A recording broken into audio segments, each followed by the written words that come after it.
dekadii magaalada Boosaaso oo ishaanteed isku xigtay iyadoo oo maraakiibtii iyo gaadiidkii iyo doonihii tab alliyaala tab ay u galaan ay garanayeen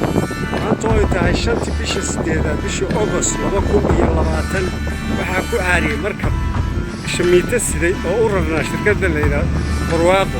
oo shirkad Soomaaliyeed ah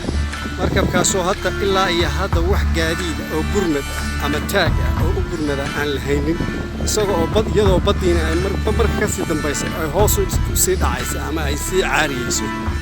markabkaas oo wax u maqanaysa jirin oo dekada Boosaaso oo iyadna lahayn taag wax badbaadiya ama wax jiida iyadoo markabkiina uu taagan yahay meel aad iyo aad halis u ah meeshaas oo markii hore ay ka caariday 2018 ay ka caariday doon iyadna u rarneed ganacsatada Soomaaliyeed doontaas oo loo sameeyay dekedan yarta ah oo hadda baabaaday oo u jeedaan oo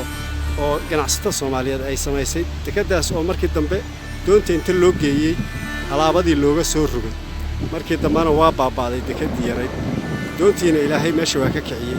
waxa ka sii horeysay isla sanadkaas doontaan aan u jeedaan oo jabtay oo faaruq ahayd oo dekeda ka soo baxday ayadna ku caariday meesha